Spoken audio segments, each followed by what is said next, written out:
Hola amigos de Amor por el Voleibol, hoy tengo la alegría y el gusto de conversar con un chileno, un entrenador de la vieja guardia, un entrenador con una experiencia enorme en Chile, en el extranjero, que fue jugador, entrenador y que ha sido también parte fundamental de la historia del voleibol chileno, formador también de muchos jugadores, de muchos entrenadores y me refiero a mi padre, Alejandro Cabero, con quien estamos conversando hoy día y que es un poco el culpable de que yo esté haciendo esto, que yo he jugado voleibol y ame este deporte tan hermoso.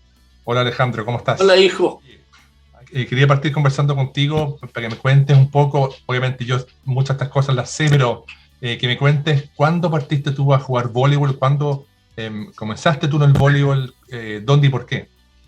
Bueno, el por qué es bien divertido, porque yo era atleta, hacía atletismo en la Universidad de Chile, donde yo estaba estudiando, y además tiene un gran club, el club de la Universidad de Chile, y resulta que me lesioné. Yo hacía salto largo, estaba cerca de los 7 metros, y de repente me lesioné y traté de que me atendieran en el servicio médico de la Universidad de Chile y nadie me quiso atender.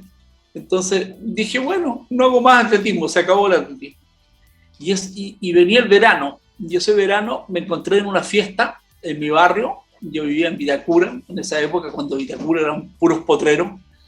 Me encontré con unos amigos que eran unas estrellas del voleibol chileno. Estaban comenzando, digamos, pero ya eran estrellas, habían viajado a Porto Alegre, a Montevideo, qué sé yo.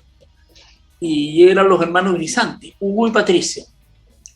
Y nos pusimos a conversar en esa fiesta y de lo único que hablamos fue de deporte, y ellos me contaban sus historias de los viajes eh, a Porto Alegre y a Montevideo, a los campeonatos sudamericanos, y yo estaba fascinado. Yo decía, este es mi deporte. Y vino el verano y me fui a Ventana, a la playa de Ventana. Y en la playa de Ventana era como un núcleo donde se juntaban los mejores jugadores de voleibol de Chile en esa época. Alfredo Aceituno, Alberto Cumplido, bueno, los Grisanti también, Patricio, que era mayor, y grandes jugadores de Valparaíso, Alfonso Silva, Nene González, qué sé yo. Y me gustó, ahí me puse a mirar el voleibol, yo nunca en mi vida lo había visto, ¿ya? Y me gustó mucho y dije, me voy a meter al voleibol. Y me metí al voleibol ese verano, digamos, jugué en la playa, hice mi actividad y me metí al voleibol en el invierno, y durante 6 meses, 7 meses estuve entrenando y aprendiendo con Eric Ramírez, que fue mi primer entrenador, y luego de eso viajaba a Montevideo. Yo nunca había viajado en el atletismo ni en tren, ni en bus, ni en nada, ni a Valparaíso. Entonces viajaba a Montevideo en avión, imagínate. Estuve sentado todo el campeonato, fue un campeonato muy lindo que lo ganó Católica. Y resulta que ahí ya me conquistó el voleibol y me hicieron un tratamiento en el pie que me había lesionado por hacer salto triple, además del largo. Y empecé a jugar voleibol, y al final del año ya era seleccionado nacional, seleccionado de Santiago, y fuimos a un campeonato nacional a Valparaíso. Así que imagínate, yo en un corto tiempo, en menos de un año, ya estaba ubicado dentro de los mejores jugadores, y eso era porque yo provenía del atletismo, y el atletismo me daba todas las virtudes y las posibilidades de salto, de velocidad, de carrera, de resistencia, etcétera, para avanzar muy rápido en el voleibol, porque el voleibol en realidad era un deporte muy de viejos, de gente joven, de gente vieja, y los viejos, por supuesto, no hacían preparación física, se dedicaban a jugar y a pasarlo bien. Exacto. Así que eso es más o menos mi historia de cómo partí. Oye, y bueno, estamos hablando del año 60 y tanto, ¿no? 59, 60. 59, perfecto. Oye, y en esa época, tuve también la oportunidad de conversar con un Hugo Grisanti, y claramente hablábamos que en esa época las reglas eran otras, era otro voleibol. ¿Cómo se jugaba? ¿Se recibía de dedo? ¿No había antenas? ¿Cómo era un poco el voleibol en esa época? Bueno, en esa época el voleibol era muy parecido a como es ahora, con la diferencia que hoy día es un deporte atlético, Ujú. es un deporte, no es un juego. En esa época era un juego, para establecer bien la diferencia. Las reglas se han mantenido durante largo tiempo. Por ejemplo, la regla de la rotación Claro. en el voleibol establece que todos los jugadores van pasando por todas partes, a pesar que haya especialización hoy día, pero todos los jugadores van pasando por todas las posiciones, por uno, por dos, por uno, por seis, por cinco, por cuatro, por tres y por dos. Entonces, tienen la posibilidad de jugar en defensa, en las posiciones de atrás, en 1, 6 y 5, y jugar en ataque y bloquear, además, que es una forma de defensa o de ataque, y en la red. Así que esa regla ha permanecido y ha permitido que el voleibol tenga ese espíritu tan pedagógico de que los niños y los jóvenes y las personas que lo juegan en ataque y jueguen en defensa, y no solamente en defensa como en el caso del fútbol, o no solamente como pivot en el caso del básquetbol, etc. Claro. Bueno, te preguntaba con respecto al tipo de juego, no sé si reglamento, forma de juego, que por ejemplo tú me contabas que antiguamente no se podía recibir o no existía el golpe bajo, era de dedo, o por ejemplo el bloqueo de uno pasar las manos. ¿Había otra regla distinta en esa época? Sí, lo que pasa es que había que recibir con dedo, pero recibir muy bien. La pelota no podía salir cuadrada, como lo llamaban los árbitros, no podía salir girando extraña, en forma extraña, tenía que salir muy limpia. Entonces, los jugadores receptores eran prácticamente especialistas en recibir en forma muy baja, estar muy agachado, muy bloqueado, y en el momento que tú recibías, rodabas con la espalda en el suelo y te parabas. Ibas hacia atrás, digamos, hasta casi tocar con la cabeza en el suelo y girabas y te parabas, ¿ya? Esa es una forma de recibir. Pero los saques cada día eran más violentos, eran más fuertes. La red siempre permaneció a la misma altura, 2.42, pero los saques cada día eran más fuertes. Ahora, por ejemplo, los bloqueos, tú lo podías bloquear pasando las manos al otro lado de la red. No existía la antena, o sea, tú podías pegar una pelota por fuera. El puntaje era una cuestión muy, muy enredada y muy poco empática con el público que miraba el voleibol, porque cuando había rotación no había puntos, tú ganabas el derecho a sacar. Claro. Entonces, hubo ciertas reglas y ciertas técnicas, ciertas formas que impedían que el voleibol surgiera más arriba como espectáculo, ¿ya? Claro. Con la regla, por ejemplo, hoy día del rally point, que se cuenta igual que en el tenis de mesa, Claro. o que en el ping-pong, el voleibol se hizo mucho más ágil y mucho más entretenido y más comprensible por el grueso del público. Exacto. Oye, cuéntame, ¿qué pasó contigo cuando ya fuiste, después de ese año, al Sudamericano, que jugaba en la Católica? ¿Qué pasó contigo después? Bueno, tú estudiaste después educación física, ¿y qué pasó contigo como jugador? Bueno, lo divertido fue que después nosotros seguimos entrenando. Yo fui a ese campeonato nacional y seguimos entrenando, y se lesionó. Jugamos en la división B, ¿ya? Era un grupo donde estaba Patricio García, Lalo Blanco, que hasta el día de hoy está vivo, y conversamos y somos amigos y qué sé yo. Y estaba el Chino Lee, Samuel Bain, que fue gerente de la Católica. Bueno, habíamos un grupo de gente joven que venía fundamentalmente del atletismo, por lo tanto, formamos un equipo B que ganó todos los campeonatos. Y empezamos a entrenar con la A, donde estaban los Grisanti, Hernán Campero, Tatalío, grandes jugadores de la época, que eran campeones de Chile. Entonces, en una pichanga que hubo de baby fútbol en el gimnasio, se lesionó Hernán Campero, que era un punta, era central y punta, y resulta que el que entró a la cancha por él fui yo, y de ahí no salí nunca más, porque Hernán no pudo volver, lamentablemente. Era un gran jugador, había sido seleccionado chileno, vicecampeón sudamericano, y, y yo entré a la Católica, digamos, al primer equipo, y de ahí no me sacaron nunca más, y ahí jugamos, fui llamado a la selección chilena, que jugó el sudamericano junto con el Mundial de Fútbol del 62. Lo jugamos ahí en el gimnasio del básquetbol, en el Samino Watt, que se llamaba, en Tarapacá. Y Después de eso, Chile había ido, después del 62, el 63 fue a Lima. Yo no fui llevado en esa selección, pero porque era muy joven todavía, había jugado muy poco, pero ya estaba prácticamente llamado a la selección, o sea, estaba en el grupo de la selección, pero no me llamaron a esa selección de Lima, y fui a Chile y le ganó a Argentina 3-2, y le ganó a Perú, y salimos detrás de Brasil, que perdimos 3-0, y salimos vicecampeones sudamericanos, con lo cual nos ganamos el derecho. Nos ganamos, digo, porque yo estaba ahí, pero estaba, digamos, estaba en la banca. Y para ir a los Juegos Panamericanos de Sao Paulo, los cuartos Juegos Panamericanos de Sao Paulo, que fue la primera vez que Chile fue a un gran campeonato continental, digamos, ¿ya? El 63. ¿Cómo les fue ahí? ¿Cómo les fue en el Panamericano? Bueno, en los Panamericanos nosotros le ganamos a Venezuela, le ganamos a Canadá, le ganamos a Estados Unidos. Nos fue fantástico, salimos en la prensa, nunca el voleibol lo había salido en la prensa como salió en esa oportunidad.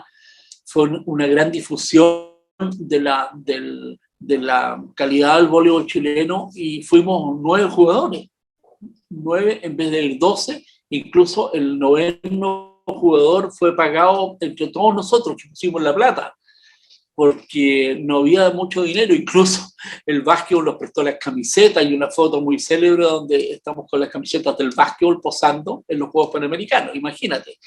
Nos prestaron los buzos, la Federación de Básquetbol, y los buzos estaban tan apolillados que volaban las polillas por los dormitorios de nosotros, y no nos pudimos poner los buzos, así que andábamos en blue jeans, y en camisa de calle en la Villa Olímpica. Imagínate los Juegos Panamericanos, o sea, la pobreza nuestra era tan grande que fuimos en esas condiciones. Sin embargo, como te digo, le ganamos a Venezuela, y lamentablemente peleamos perdimos un partido con Argentina, y eso nos significó perder la medalla de bronce. Habríamos ganado medalla de bronce, salió primero Brasil, segundo Estados Unidos, y salió tercero Uruguay o Argentina, o Venezuela, no estoy muy seguro.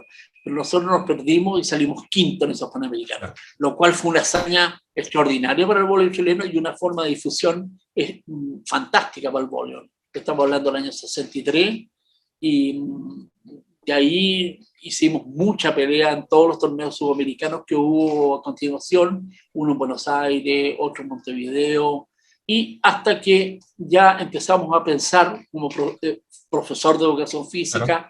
y digamos me contrataron en la Dicheder, y empezamos un plan de difusión antes de partir a Berlín el año 66.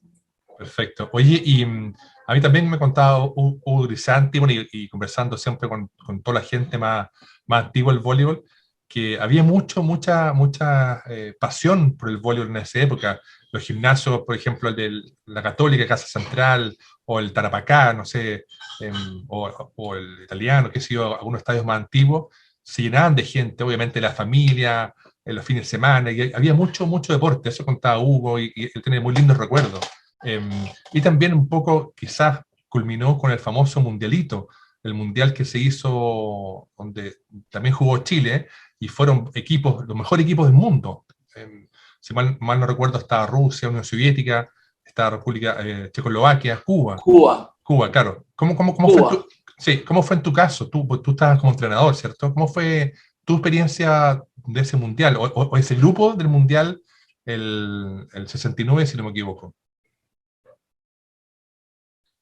Bueno, como te digo, nosotros antes de entrar ahí al tema del Mundial 5 Continentes, que se llamó, que era la celebración de los 50 años de la Federación Uruguaya, que fue la Federación Uruguaya fue la primera federación sudamericana que participó en la creación de la Federación Internacional de Voleibol, que tuvo como sede París, en Francia. Bueno, como éramos muy amigos con los uruguayos, deportivamente y políticamente, digamos, en la parte deportiva, nos ofrecieron a nosotros hacer una fase de una subsede, como subsede del Mundial 5 Continentes. Y yo estaba a cargo de la selección chilena en ese momento, que nos íbamos a preparar ligerito para los Panamericanos del 75, que venían luego y se iban a hacer en Chile. Ya. Bueno, resulta que a mí los dirigentes me ofrecieron hacerme, digamos, invitar o elegir los equipos que iban a venir a Chile, equipos que nosotros queríamos. Y yo, por supuesto, ni corto ni perezoso, pedí a Rusia, a la Unión Soviética y a Checoslovaquia. Y ellos habían tenido un gran problema en esa época, el 66, que era la invasión de los rusos en Checoslovaquia, claro. Y habían tenido las noches negras de Praga, que se llaman, y habían jugado en esa época, con el dominio de los rusos ya, un partido célebre de hockey en hielo, en que los checos, nadie daba un peso por ello, y le ganaron a los rusos, y celebraron como si hubiera sido la celebración de la liberación de la política de los checos con los rusos. Por lo tanto, hubo una mezcla tremenda. Y resulta que llegaron a Chile los rusos, los checos y los cubanos, que estaban empezando en esa época, pero de todas maneras ya eran bastante buenos a nivel mundial. Y resulta que los alojaron, los dirigentes del voleibol chileno los alojaron en el mismo hotel a los rusos y los checos. Y se subieron al ascensor y se agarraban a pape y a patadas adentro del ascensor, así que hubo que cambiar los hoteles y ponerlo lo más lejos posible. E imagínate cómo iba a ser ese partido cuando jugaran, creo que fue el segundo partido, nosotros el primer partido lo jugamos contra Rusia, que nos ganaron relativamente fácil. Imagínate jugar con los rusos, fueron unos caballeros, nos trataron muy bien, igual nos sacaron la mugre. Y después jugó el segundo partido con el Estadio Chile, recién inaugurado por Eduardo Frei Montalvo, el presidente de la República, recién inaugurado, y se inauguró justamente con el voleibol. Eso fue lo extraordinario, con este mundial de voleibol 5 continentes. Y el estadio se llenó todas las noches con 5.000, 6.000 personas, repletaban las graderías. Y bueno, a nosotros nos exigía mucho, la gente que no sabía mucho de voleibol, que iba a un espectáculo precioso y a ver un gimnasio muy lindo, nos exigía mucho, y resulta que no sabía que estábamos jugando con los campeones olímpicos y campeones mundiales de la época, y que Cuba era digamos, una potencia mundial ya. Bueno, jugamos, como te digo, y ganó Checoslovaquia a Rusia en Montevideo. Esos se fueron a Montevideo, esos dos, y allá jugaron la final y ganó Unión Soviética a Checoslovaquia. Y nosotros nos quedamos con los cubanos, con los cuales hicimos grandes amistades hasta el día de hoy. Yo creo que si nos escribimos con Ídolo Herrera, con todo eso, esa gente, todavía mantenemos rasgos de amistad, porque fue una época muy hermosa del voleibol chileno y también del voleibol cubano en este caso. A nuestra sede después llegó, de Montevideo llegaron México, Túnez, se quedó Cuba y nos quedamos nosotros. Y ahí le hicimos un lindo partido a Cuba, le ganamos, fuimos a 5 sets con México, que perdimos lamentablemente, y le ganamos a Túnez 3-2, creo, 3-1. Así que hicimos una actuación extraordinaria y hubo una difusión tan extraordinaria del voleibol en esa época. Imagínate, jugando en el Estadio Chile, los jugadores salían a la calle, los jugadores chilenos estábamos alojados en un hotel en pleno centro, que se llamaba Carlos V, que ya no existe. Y resulta que la gente ya reconocía a los jugadores, los saludaba, les pedía autógrafos en plena ahumada. Fue una época muy linda, y además salió mucha prensa. Imagínate, con todas estas potencias mundiales en Santiago, jugando un torneo maravilloso. Además, se transmitió algo en la televisión. No, fue una época muy, muy, muy hermosa. Y esta época también pertenecía un poco al Plan Nacional de Difusión del Voleibol, que me tocó dirigir cuando yo ingresé a la DGDER una vez que terminé mi estudio en la Universidad de Chile. Perfecto. Oye, y cuéntame un poco, avanzando en el tiempo. Yo recuerdo de muy, muy pequeño, en Alemania, cuando nos fuimos a Alemania, que tú seguiste jugando voleibol y hacías clases también, entrenabas equipos, hacías clases en colegio, en la universidad. Y yo recuerdo, con mi hermano te acompañábamos el fin de semana, y con mi hermano, el Andrés, claro, nos aburríamos y nos íbamos a jugar a otro lado. Pero yo recuerdo que seguiste jugando y seguiste siempre apasionado con el deporte. Y yo también recuerdo lo intenso del voleibol en Europa, porque a veces tú decías, hoy día hay un cuadrangular que viene de República Checa, viene de Bulgaria, vienen los rusos, que constantemente había mucho voleibol del mejor del mundo. Y también, ya un poco más grande, también me contaste que te tocó ver a los rusos, Sabin también, o sea, hubo mucho contacto tuyo ahí con lo mejor del voleibol mundial, europeo. Cuéntame cómo fue un poco para ti también en lo deportivo, como jugador y entrenador, la experiencia alemana. Bueno, la experiencia alemana fue una suerte extraordinaria que yo tuve en el año 66 en la DGDER, o 67 por ahí. Eh, Resulta que el director de a mí me ofrecieron un trabajo en la CAP de Vallenar como gerente de deporte y crear todo un club deportivo, qué sé yo, en Vallenar, Club Deportivo del Algarrobo. Y resulta que yo lo rechacé, yo estaba trabajando en la IGDER y el director de deporte supo esto que yo había rechazado por quedarme en la IGDER y me llamó a su oficina y me dijo, mira Alejandro, cuando este era Horacio Walker Concha, que era director de deporte, y me dice, mira, la primera beca que haya a Europa va a ser tuya. Yo dije, esto son palabras de buena crianza y muy agradecido, Horacio, pero yo estoy contento trabajando acá y qué sé yo. Y además no quiero irme a Vallenar, voy a ir a encerrar a un lugar muy inhóspito, etc. Y aislado. Bueno, entonces, de repente resulta que la beca salió, resultó la beca a Berlín. Tiene una beca por un año, una beca extraordinaria que lamentablemente después, durante Pinochet, se perdió, ¿ya? Digamos, se disolvió, no se hizo más. El gobierno alemán no quiso ofrecerla más. Y resulta que me fui un año a Berlín, donde estudié administración deportiva, y cuando volví me dieron la dirección de este plan y mucha plata para el voleibol, que nunca había tenido tanta plata. Y eh, ahí creamos selecciones permanentes, recorrimos todo Chile, fuimos para allá y fuimos para acá. Y luego, después de unos años, yo partí a un curso, el 71 partí a un curso a Praga, a Checoslovaquia, a la ex Checoslovaquia, y ahí tomé contacto con entrenadores, qué sé yo, y el 74 me fui con ustedes, con mis dos hijos, con Andrés, contigo, y con la Gaby, con mi señora. Nos fuimos a Alemania, a Colonia, ya definitivamente, o con la idea de estar unos cuantos años allá, y yo tratar de trabajar y conocer más la realidad educativa y deportiva alemana. Así que dentro de los grandes hitos que hubo ahí fue el que yo tuve un equipo femenino de voleibol de la Universidad de Colonia. Ese equipo femenino tenía una ayudante, la Marion Manke, y la ayudante era también ayudante en la Escuela de Colonia. Entonces, en la Escuela de Colonia me invitaron a hacer unas clases, así como a mostrarme un poco, y les encantaron mis clases y me contrataron como profesor de la Escuela de Colonia.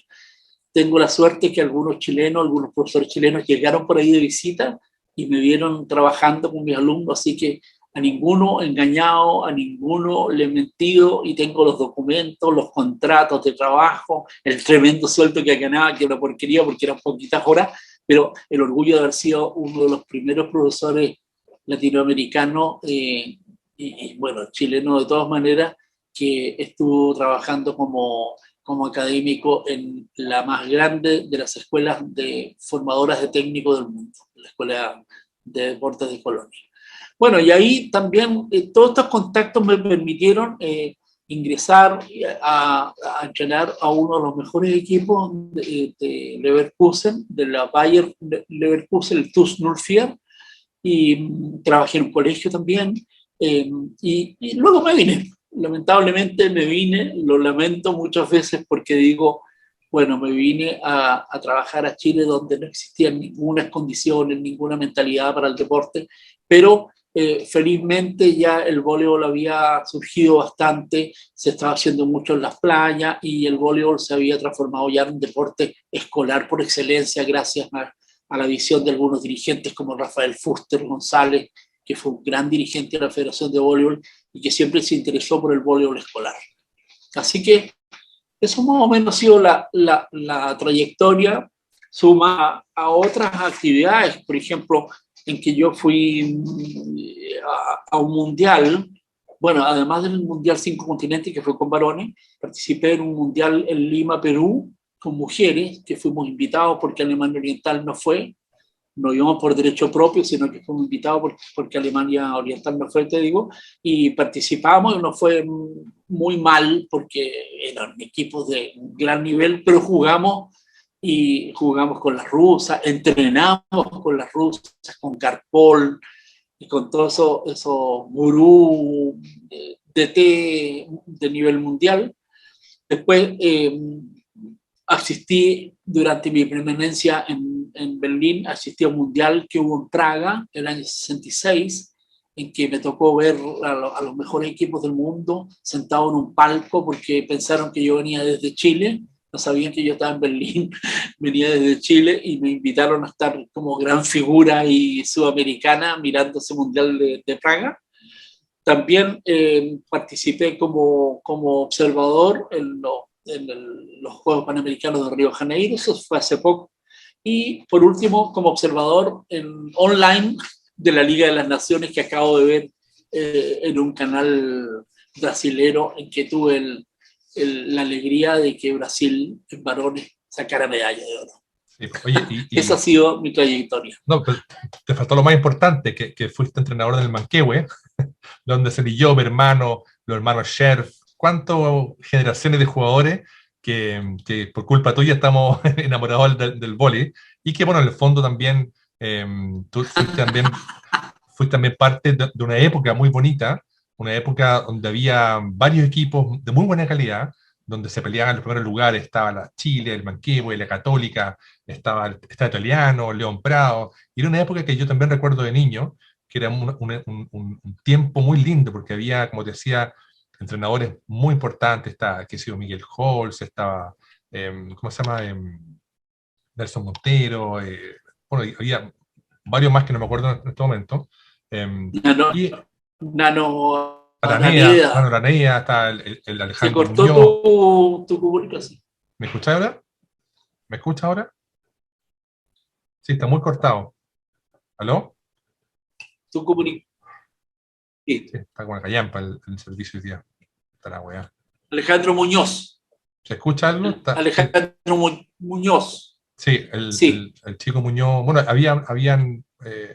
Y también, obviamente, de esos jugadores, de esos equipos, la Católica está Forpal, está Evia, la Cámara, Víctor Olivero, el Manquehue está los Manos Gebert, el Piu, qué sé yo, cuántos jugadores, el Bozo también, Juan Carlos Morales, que yo recuerdo que fue una generación muy bonita, y tú estabas metido en la chuchoca, estabas metido en los campeonatos, en las finales, los cuadrangulares, el Manquehue adelante, el Estado Español, en Nathaniel, y después también tuviste con la Chile, también con un equipo muy bonito, con el Ari Ucid, también con los Grimales, con el Gonchi, con el Kika, con bueno, muchos jugadores que en este momento no recuerdo bien sus nombres, pero también fue un periodo muy especial del voleibol, que después obviamente ha tenido hartos problemas bueno, todos sabemos un poco en qué está. Oye, tú trabajaste después y mucho tiempo en la Católica, en el área escolar, donde también hiciste un trabajo muy importante a nivel justamente de los campeonatos. Cuéntame un poco de esa experiencia en la Católica. Bueno, yo había dejado un poco para el final la etapa como entrenador, porque es una etapa muy bonita en que uno va aprendiendo mucho con los jugadores, con sus jugadores. Y ese fue el caso del Manquehue, donde trabajé cerca de 15 años, después de haberlo sacado campeones, y me vine de Alemania y me contrataron en el Manquehue, y lo saqué campeones durante 2 años, fuimos, ¿cómo se llama? Fuimos a Río de Janeiro, al Sudamericano de Campeones, donde no nos fue muy bien, pero la gracia es que le ganamos al equipo Julio Velasco argentino, Sí, claro. Ferrocarril Oeste en esa época. Y y jugamos contra Rajman, y jugamos contra Montanari, contra las grandes estrellas del William, y las grandes estrellas del voleibol que están jugando en Bradesco y Pirelli, me parece que eran los dos equipos. Y, y luego de eso yo trabajé muchos años, y luego de eso los jugadores del Manquehue, los adultos, me dijeron: flaco, nosotros queremos dedicarnos a nuestros trabajos, a nuestras cosas. Y bueno, les dije yo: con esto hemos terminado, entonces yo me voy, renuncio. No, pues flaco, queremos que tú formes una generación de jugadores. Entonces por eso yo te digo, había dejado un poco al final en lo del Club Manquehue, porque fueron 15 años, fue una generación completa. Un entrenador tiene que formar una generación completa, no puede andar picoteando de aquí a acá, como en el caso de los entrenadores de fútbol que duran 5 partidos y los echan. Los alemanes del Manquehue, la gente del Club Manquehue, los dirigentes, siempre me estimaron mucho y me respetaron mucho en mi planteamiento, y me permitieron que ustedes, los niños que estudiaban en los colegios alemanes, pudieran tener acceso al club hasta la edad juvenil. En la edad juvenil ahí ya tenían que hacerse socio y pagar como cualquier club. Y resulta que me traje a una decena y unos pocos más de jugadores, entre ellos ustedes dos, el Andrés y el Alfredo, y los hermanos Scherf, con los cuales constituimos un equipo imparable, extraordinario, que no, ni en Argentina ni en ninguna parte nos ganaron, ¿ya? Además de formarlos como jugadores, formándolos y transformándolos en personas, en personitas, ¿ya? Que eran muy chicos todavía. Pero lo más bonito era que ustedes se preocupaban de la alimentación, se preocupaban de dormir bien, de tener buen equipamiento deportivo, de que el papito, en este caso el entrenador, los llevara y los trajera en auto, de que se preocupara que hicieran las tareas, o sea, verdaderamente era un papá de 8 o 10 muchachos, ya niños. Lo más divertido es que ustedes aprendieron a jugar solos. Yo siempre digo eso en los cursos que he dictado para profesores de educación física y para entrenadores de voleibol. Los niños en realidad aprenden a jugar solos. Cuando uno los hace divertirse y encuentran el encanto en el juego, los niños aprenden solos. No es necesario ser como los asiáticos, que son tan rigurosos y tan seriotes, o los rusos, qué sé yo, o los mismos americanos. Entonces, a mí siempre me gustó que los niños, mi método prácticamente, no es mi método, pero es una forma de trabajar, era que los niños se divirtieran jugando. Jugar para aprender y no aprender para jugar, que era la frase que uno repetía siempre en los cursos. Así que esa es una etapa de formación de una generación de jugadores, y además, como tú muy bien dices, de encantarlos con el voleibol, porque cualquiera de los jugadores, los Scherf, los Rousseau, que vive en Francia hoy día, el flaco, ¿cómo se llama? La Torre. Bueno, El Alejo. ¿Ah? El Alejo La Torre. El Alejo La Torre, Bosch, Christian Bosch, bueno, toda esta gente siempre han seguido en el voleibol con sus hijos, les han inculcado el voleibol porque ellos sienten gran amor por el voleibol, y ese amor modestamente creo que se lo inculcamos nosotros con nuestra acción pedagógica y deportiva. Así es. Oye, bueno, y también, tú también me preguntabas por el área escolar. De sí. ahí de la Católica, después de un tiempo, ya cuando a ustedes empezaron a cobrar por pagar como juveniles, ya como socios del club Manquehue, digamos, los puntos económicos no calzaban muy bien, así que ustedes tuvieron que emigrar a otros clubes. Fueron a la Católica, tú jugaste en la USACH, donde estaban estudiando, etc. Y yo de ahí me fui a la Católica y me dieron el cargo de jefe del área escolar de la Católica, que reunía a más de 15.000 niños en 3 deportes que se jugaban todos los sábados a las mañanas, que eran básquetbol, voleibol y fútbol. Y los colegios ponían sus instalaciones, y esta fue una idea muy antigua del club israelita Maccabi, que se llamaba Maccabilandia, ¿ya? Y ahí se lo creó una célebre profesora de educación física, López, Iris López creo que se llama, y ella creó esta Macabilandia, y esto fue copiado por los estadios de Colonia, y durante los veranos se hacían grandes manifestaciones deportivas y campamentos deportivos en los clubes, y además se hacían estas competencias deportivas y los colegios ponían sus instalaciones y sus duchas y sus auxiliares y sus canchas para que se hiciera deporte. Esto fue una idea fundamentalmente que la siguió Alfonso Suet como presidente del club y que siempre le tuvo un gran cariño al área escolar de la Católica. Y ahí salieron muchos deportistas y muchos socios del Club Deportivo Universidad Católica. La Católica se mantiene muy bien con sus socios, que son miles, se mantiene no solamente por los equipos de fútbol, sino que porque hay 10, 15 ramas deportivas muy exitosas y que son dirigidas por los mismos socios, por los mismos dirigentes que salieron del área escolar y de las divisiones inferiores. Exacto. Oye, y un poco para ir cerrando la conversa, porque obviamente uno podría conversar horas y horas, pero la gracia es que estas entrevistas sean, ojalá, bien compactas. Claro. ¿Cómo tú recién dijiste que pudiste ver la BNL, la Liga Mundial, que terminó recién ahora con la final entre Brasil y Polonia, las mujeres también, Estados Unidos con Brasil? ¿Cómo ves tú hoy día un poco el voleibol actual, el mundial? Porque el voleibol, como conversamos con tu partista, ha cambiado mucho. Hay reglas que se han mantenido, pero en general, a nivel de medios, a nivel de comunicación, de marketing, ha cambiado muchísimo. Y también a nivel físico, los deportistas hoy día son tipos de 2 metros para arriba, son físicamente muy trabajados. Hay reglas como el libro, el tema del rally point. ¿Cómo ves tú un poco el voleibol hoy día y cuál es un poco tu impresión que para dónde vamos? Porque yo conversaba hace poco con algunos entrevistados que hay como ciclo. El ciclo olímpico como que marca ciertas tendencias. Después de cada Juego Olímpico hay un cambio de reglamento, pasa algo importante. ¿Cómo crees tú que, y de acuerdo a tu experiencia, tu visión, va el voleibol? Bueno, de partida yo creo que el promedio de estatura de los deportistas es tan grande hoy día, es tan alto.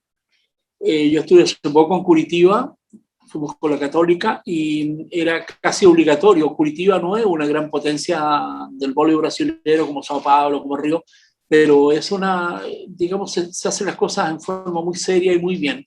Y en los equipos que jugaron ese campeonato, cada uno de los equipos tenía que tener un jugador de 2 metros. Imagínate, entonces ya ni jugaban, pero unos bailones grandes, unos tremendos gilotes, pero que les estaban enseñando de a poquito, así como ocurrió con la Gaby Pérez en el equipo peruano femenino. Claro. ¿Te acuerdas que yo la vi en ese mundial en Lima? La vi y ella no jugaba ni una pelota y lo único que le enseñaban era doblar las piernas. Mambo Park le enseñaba a doblar las piernas y que empujara una pelota a ras del suelo. Bueno, en este caso, los grandes equipos, todos tienen jugadores y promedios altísimos. Entonces, yo pienso que una de las primeras reglas que debieran cambiarse en este tipo de voleibol de nivel mundial es subir la red. Yo creo que los rallies de juego, lo que permanece la pelota en el aire, en el caso de los varones, es demasiado poco tiempo. Entonces, disminuye y afea el espectáculo.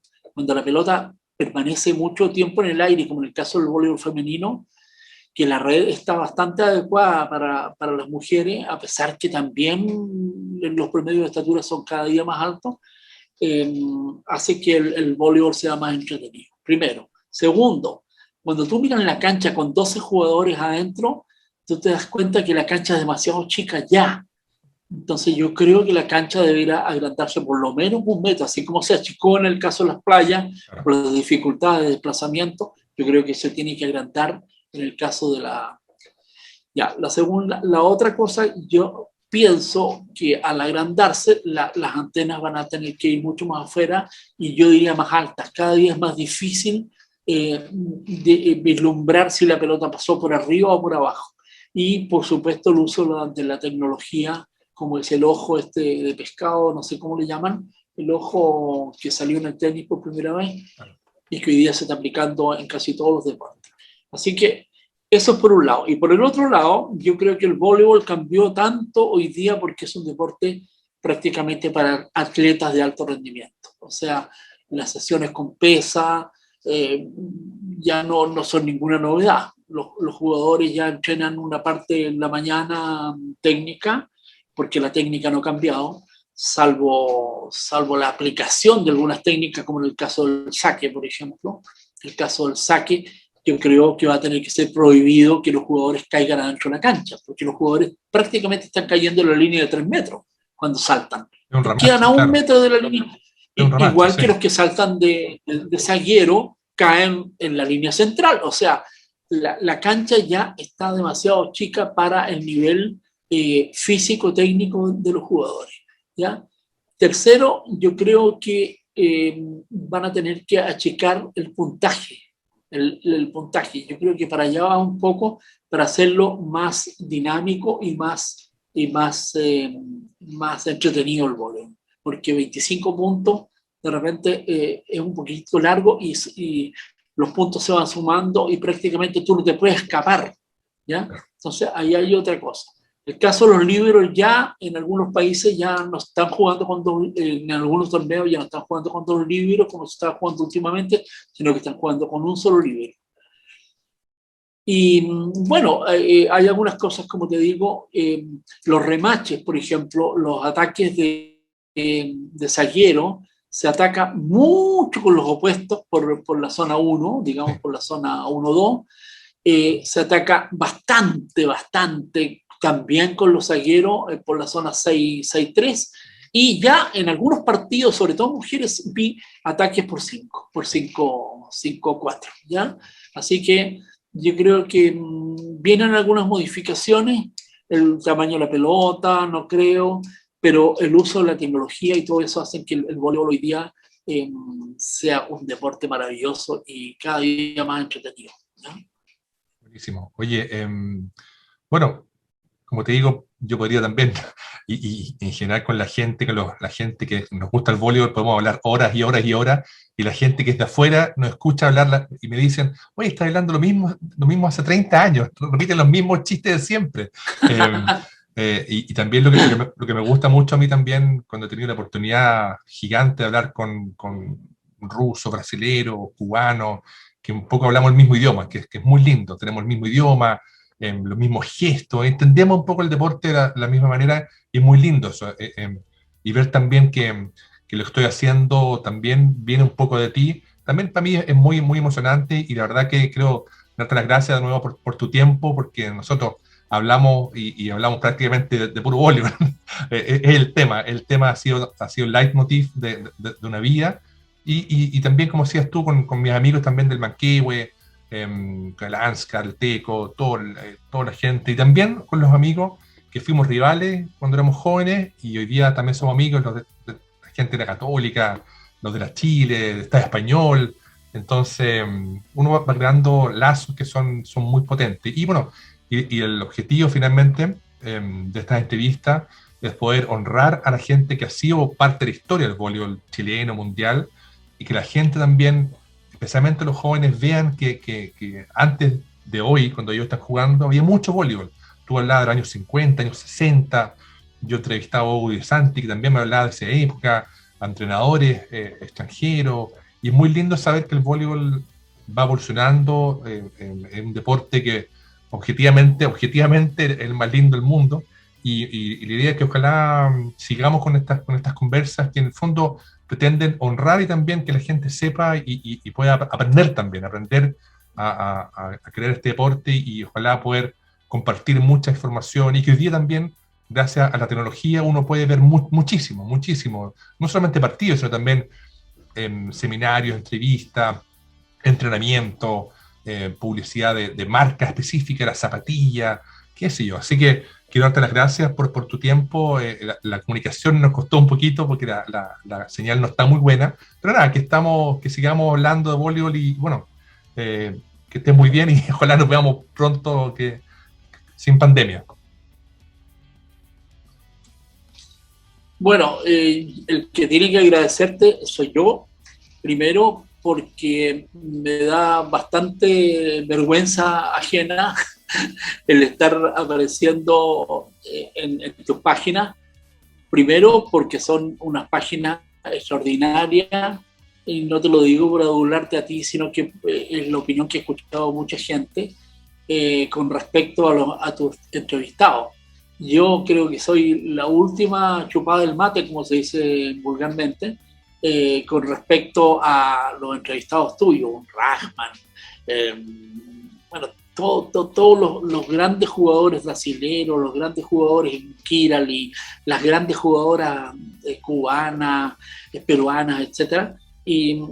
Pero fíjate que yo no me da vergüenza decir que formo parte un poquitito de la historia del voleibol, al pensar de que he actuado en forma muy honesta y muy correcta con respecto a ser jugador, nunca haber sido sancionado, como DT, como entrenador y como profesor universitario, y incluso como presidente de la Federación de Voleibol. Así que, y formador de muchos, y dictar muchos cursos para futuros entrenadores que hasta el día de hoy lo agradecen, no tanto por lo que les enseñé, sino que como los lancé a este mundo del deporte y en este caso concreto del voleibol. Así que te agradezco un montón, Alfredo, sigue adelante con tu entrevista y me siento muy orgulloso de ti y de que sigas, digamos, contactándote con las grandes figuras del voleibol mundial. Muchas gracias.